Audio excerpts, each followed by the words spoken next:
Listen, the next market crash is not a question of if, it's a question of when. And if you're sitting here waiting for someone to ring a bell and tell you it's time to prepare, you've already missed the window. I've been through enough crashes to know that the people who survive them are the ones who prepared when everything felt fine. The people who lose everything are the ones who thought they had more time. I'm not here to predict the exact date. I'm not here to tell you the sky is falling. I'm here to tell you what I know from experience. Markets crash. They always have, they always will. And the crash itself is not what destroys wealth. It's the lack of preparation before it happens. Because when the crash comes, it's too late to build the life raft. You either have one or you don't. Now, most people treat market crashes like natural disasters, something that happens to them, something outside their control. And that's the first mistake. A crash is not something that happens to you. It's something you either survive or you don't, based entirely on decisions you made before it started. The market doesn't care about your intentions. It doesn't care that you were going to diversify next month or build cash reserves next quarter. When the selling starts, your portfolio is either positioned correctly or it's not. I've watched people lose decades of wealth in a matter of months because they didn't take this seriously. And it's not because they were stupid, it's because they were comfortable.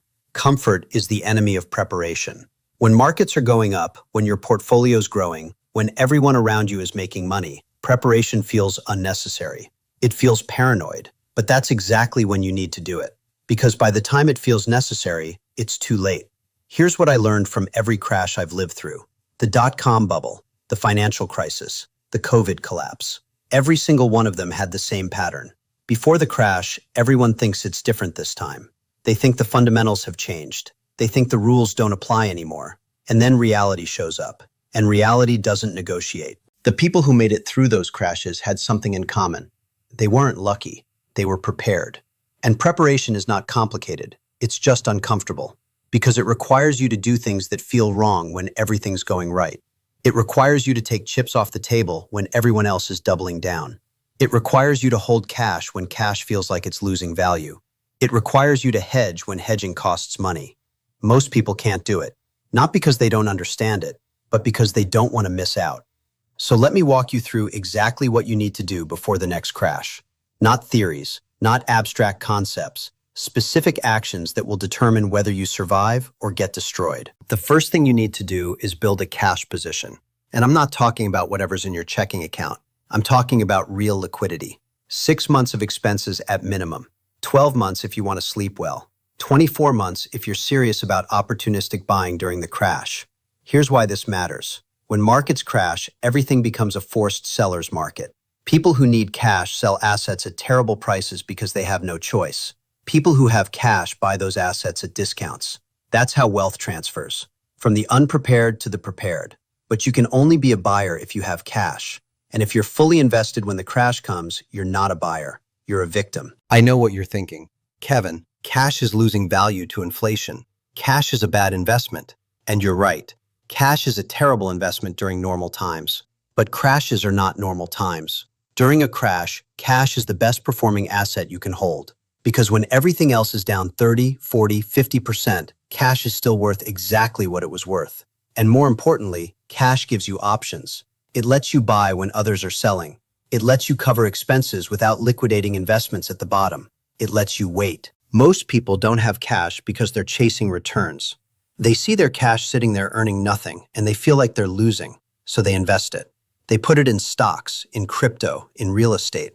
And when the crash comes, they're forced to sell those investments at a loss just to cover their basic needs.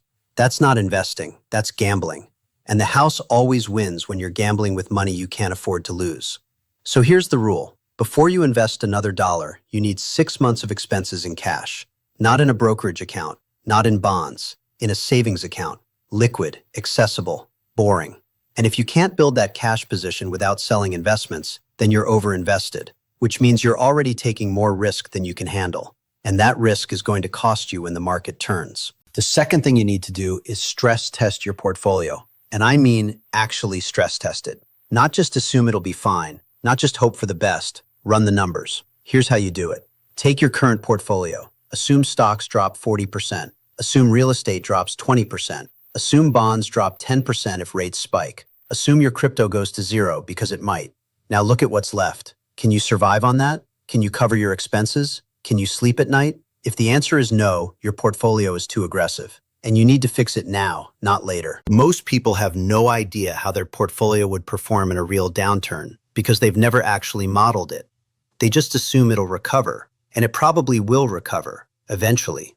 But eventually doesn't pay your mortgage, eventually doesn't cover your kids' tuition, eventually doesn't keep you from panic selling at the bottom.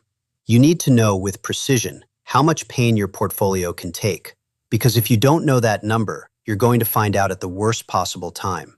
I've seen investors with portfolios that looked great on paper, diversified, well allocated, solid returns. And then the market dropped and they realized they were holding too much risk in too few positions. They had concentration risk they didn't know about. They had correlation risk they didn't understand. And when everything dropped at once, their diversification didn't protect them because they were diversified across things that all moved in the same direction. So you need to look at your actual holdings, not your asset allocation, your actual holdings. If you own 10 different tech stocks, you're not diversified. You're concentrated in tech. If you own stocks and real estate in the same geographic market, you're not diversified. You're concentrated in that market. If you own corporate bonds from companies in the same sector as your stocks, you're not diversified. You're doubling down on sector risk. Real diversification means your assets move independently, and most people don't have that. The third thing you need to do is eliminate variable rate debt. All of it, right now. If you have a variable rate mortgage, refinance it to fixed. If you have a variable rate business loan, restructure it. If you have a home equity line of credit that can reprice, pay it off or lock in a fixed rate. Because when the crash comes, central banks respond. And when they respond, rates move. And if your debt reprices when you're trying to survive a market collapse, you're in trouble. I've watched businesses fail during downturns not because their business model broke, but because their debt service doubled. I've watched families lose homes not because they couldn't afford the original payment, but because the payment adjusted at the worst possible time. Variable rate debt is fine when rates are stable or dropping. It's a disaster when rates spike. And you don't get to choose when that happens. Fixed rate debt gives you predictability. It gives you a known payment. It gives you the ability to plan. And in a crash, planning is everything. Because chaos is expensive. Uncertainty is expensive. If you don't know what your debt service is going to be 6 months from now, you can't budget. You can't prepare. You're just reacting. And reacting is how you lose. Now, some of you are thinking, but Kevin, rates are already high. Refinancing now locks me into a bad rate. And maybe that's true, but you need to ask yourself a question. Would you rather have a fixed payment you can plan around or a variable payment that could go higher? Because if rates go up from here, and they might, your variable rate goes with them. And if you're wrong about that, the cost is catastrophic. Fixed rate debt removes that risk. And removing risk is the entire point of preparation. The fourth thing you need to do is reduce leverage across the board. And this is where people get defensive, because everyone loves leverage when it's working. Leverage amplifies returns on the way up, but it amplifies losses on the way down. And during a crash, leverage is what turns a bad situation into a terminal one. I've seen investors with great assets lose everything because they were over-leveraged. The assets were fine. The leverage killed them. Because when values drop, lenders call loans. When lenders call loans, you're forced to sell. When you're forced to sell in a down market, you sell at the bottom. And that's how generational wealth disappears. If you're using margin in your brokerage account, reduce it. If you're using debt to buy rental properties, make sure you can cover the payments even if the properties sit vacant. If you're using business credit lines to fund operations, build a cash buffer so you're not dependent on that line staying open. Because in a crash, credit disappears. Banks tighten. Lines get pulled. And if you're dependent on access to credit, you're one decision away from insolvency. I'm not saying don't use leverage. I'm saying use it carefully. Use it in amounts you can survive if everything goes wrong. Because in a crash, everything does go wrong, all at once. And if you're over-leveraged, you don't get a second chance. The fifth thing you need to do is identify what you'll sell and in what order. Before the crash, not during it. When markets are crashing, you can't think clearly. You're emotional. You're watching your net worth evaporate. You're seeing headlines about the end of the world. And in that state, you make terrible decisions. You sell the wrong things at the wrong time for the wrong reasons. So you need to decide now, while you're calm, what gets sold if you need liquidity. Make a list. Rank your assets from most expendable to least expendable. The things at the top of the list are the things you sell first. The things at the bottom are the things you never sell unless it's life or death. And then you commit to that list. Because when the crash comes and you're panicking, you don't have to think. You just execute the plan. Most people do the opposite. They sell whatever's easiest to sell or whatever's down the least, and that's backwards. You should be selling the things that matter least to your long-term wealth, regardless of whether they're up or down. If you have an investment you don't believe in long-term, sell it now. Don't wait for the crash. If you have an asset that's speculative, sell it now. Don't hope it recovers. Hope is not a strategy. The goal is to simplify your portfolio before the chaos starts, because complexity kills you in a crash. The more positions you have, the more decisions you have to make. The more decisions you have to make, the more chances you have to screw up. Simple portfolios survive crashes. Complicated portfolios get destroyed because their owners can't manage them under pressure. The sixth thing you need to do is prepare for income disruption. And I don't care how secure you think your job is. In a crash, nothing is secure. If you're employed, assume you might not be. If you're a business owner, assume revenue is going to drop. If you're retired, assume your portfolio withdrawals might need to stop for a while. And then plan for that scenario. What do you cut? What do you keep? How long can you survive without income? If you don't know the answer to that question, you're not prepared. I've watched people with seven-figure portfolios lose everything because they couldn't adjust their spending when their income disappeared. They kept spending like nothing changed. They kept pulling from their portfolio. They kept living the same lifestyle, and their portfolio couldn't handle it. It wasn't the market that destroyed them. It was their inability to adapt. So you need a plan. If your income drops by half, what changes? If your income disappears completely, what's the bare minimum you need to survive? And can you get to that number without destroying your investments? If you can't, you need to make changes now, because waiting until the crash to figure this out is too late. The seventh thing you need to do is secure alternative income streams. Plural, not one, multiple. If all your income comes from one source, you have a single point of failure. And single points of failure are catastrophic in a crash. If you lose your job and that's your only income, you're in crisis. If you're a business owner and that business fails, you're in crisis. But if you have multiple income streams, losing one is painful but not fatal. This doesn't mean you need to start 10 side hustles. It means you need to build redundancy. If you have a job, maybe you also have rental income. If you have a business, maybe you also have dividend income from investments. If you're retired, maybe you have part-time consulting work you can activate if needed. The point is diversification, not just in assets, in income. Most people don't think about this until it's too late. They optimize for maximum income from one source instead of stable income from multiple sources. And when that one source disappears, they're scrambling. Don't be that person. Build the redundancy now. Because once the crash starts, opportunities to create new income streams disappear. Now let me address the objections, because I know what you're thinking. You're thinking, Kevin, if I do all this, I'm going to miss out on gains. And you're right, you might. If the market keeps going up and you're holding cash, you're going to underperform. If you reduce leverage and the market rallies, you're going to make less. If you sell positions to simplify your portfolio, you might sell something that ends up going higher. And all of that is true. But here's what you need to understand. Preparation always underperforms during good times. That's the cost. That's what you pay for safety. And the question you need to ask yourself is, what are you optimizing for? Are you optimizing for maximum gains in a bull market? Or are you optimizing for survival across all market conditions? Because if you're optimizing for maximum gains, you're taking a bet. You're betting the market keeps going up. You're betting the crash doesn't come yet.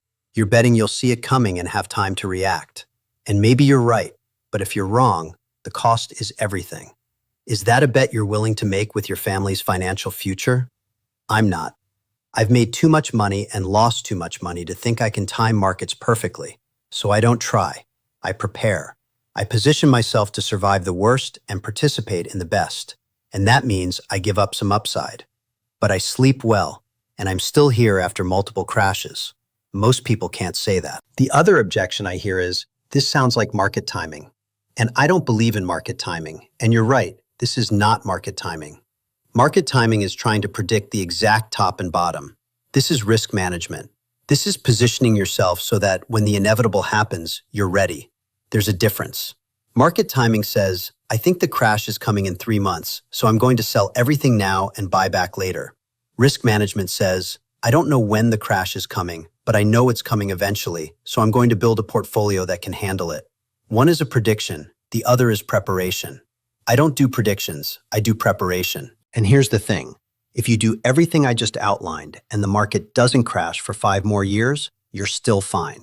You'll have cash, you'll have a stress-tested portfolio, you'll have fixed-rate debt, you'll have multiple income streams. You'll be in a stronger position than you are now, even without a crash. So there's no downside to preparation except opportunity cost. And opportunity cost is the price you pay for not losing everything. Let me tell you what happens if you don't do this. If you ignore this and the crash comes, here's how it plays out. First, the market drops. Fast. 30% in a matter of weeks. Your portfolio, which was worth $1 million, is now worth $700,000. You tell yourself it's temporary. It'll recover. You've been through this before. But this time feels different. The headlines are worse. The fear is real. And you start to panic. Then the margin calls start. If you're using leverage, your broker forces you to sell. You don't get to choose what or when. They liquidate your positions at the worst possible time. Now you're down 40%, and you're locked in losses. Then the income disruption happens. Maybe you lose your job. Maybe your business revenue craters. Maybe your rental properties stop paying because tenants can't pay rent. And suddenly, you need cash. But you don't have cash because it's all invested. So you're forced to sell. And you're selling into a falling market. You're getting terrible prices. But you have no choice. You need to eat. You need to pay your mortgage. So you sell. And now you're down 50%. And the recovery starts. But you're not in it because you sold. You sold at the bottom because you had to. And you watched the market come back without you. And that's how decades of wealth disappears. Not because the market crashed, but because you weren't prepared when it did. This is not hypothetical. This is what happened to millions of people in 2008. This is what happened in 2000. This is what happened in every crash. The people who lost everything weren't unlucky. They were unprepared. And the people who made generational wealth weren't lucky. They were ready. So you have a choice. You can prepare now when it's uncomfortable but possible. Or you can wait until the crash forces you to prepare when it's too late. Most people wait because preparing feels like you're giving something up. But what you're actually doing is protecting everything you have. And that protection is worth more than any gains you might miss. I've been doing this long enough to know how this story ends. The people who survive crashes are the ones who took this seriously before it happened. The people who don't are the ones who thought they had more time. And time is the one thing you can't get back. So look at your portfolio, look at your cash, look at your debt, look at your income, and ask yourself, if the market dropped 40% tomorrow, would I be okay? If the answer is no, you know what you need to do. And you need to do it now. Not next month, not after the next rally, now. Because the next crash is coming. It always does. And when it gets here, the only thing that matters is whether you prepared or not. Everything else is noise. If this made sense to you, subscribe, because I'm going to keep giving you the information you need to protect your wealth, whether it's popular or not. And if you want to understand what to do during the crash when it actually happens, watch the next video. I'll see you there.